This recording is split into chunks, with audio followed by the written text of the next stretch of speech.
प्रिय मित्रों, आज हम लोग वैद्युत विभव के बारे में बात करेंगे। वैद्युत विभव कह लीजिए या विद्युत विभव कह लीजिए, जिसे इंग्लिश में हम इलेक्ट्रिक पोटेंशियल कहते हैं। इलेक्ट्रिक पोटेंशियल क्या है? एकांक परीक्षण आवेश Q नॉट, एकांक परीक्षण आवेश को पॉजिटिव माना जाता है। एकांक परीक्षण आवेश Q नॉट को अनंत से किसी वैद्युत क्षेत्र के भीतर किसी बिंदु तक लाने में जितना कार्य करना पड़ता है, उस कार्य को ही उस बिंदु पर वैद्युत विभव कहते हैं। जैसे हम आपको चित्र के द्वारा समझा दें कि यहाँ अनंत है और अनंत पर कोई एकांक परीक्षण आवेश है, जैसा कि मैंने बताया कि पॉजिटिव होता है। तो अनंत है यहाँ और यहाँ कोई वैद्युत क्षेत्र है।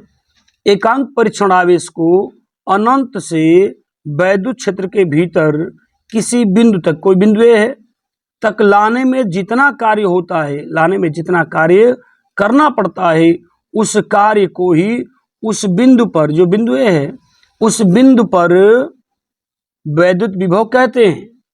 यानी एकांक परीक्षण आवेश को अनंत से वैद्युत क्षेत्र के भीतर किसी बिंदु तक लाने में जितना कार्य करना पड़ता है, उस कार्य को ही उस बिंदु पर वैद्युत विभव कहते हैं।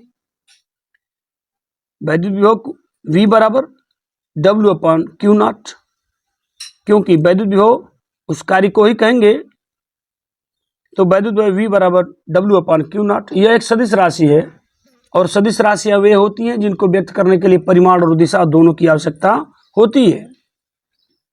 विद्युत विभव का मात्रक इसके हिसाब से देख लें, कार्य का जूल हो जाएगा और आवेश है तो कूलाम हो जाएगा। तो विद्युत विभव का मात्रक जूल प्रति कूलाम हो जाएगा, या जूल प्रति कूलाम को ही हम वोल्ट कहते हैं। विद्युत विभव की बीमा mL2 T⁻³ A⁻⁻1, ये विद्युत विभव है। विद्युत विभव और गुरुत्वीय विभव भी शब्द आपने सुना होगा।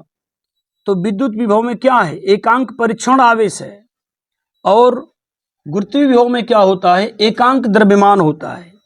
इसमें एकांक परीक्षण आवेश है और उसमें गुरुत्वीय विभव में क्या होता है? एकांक द्रव्यमान होता है। कल हम दोनों के बीच, दोनों विद्युत विभव और गुरुत्वीय विभव दोनों के बीच डिफरेंस की वीडियोज आपको कल हम देंगे। इन दोनों में क्या डिफरेंस होता है। उम्मीद करते हैं ये वीडियो आपको समझ में आ रही होगी।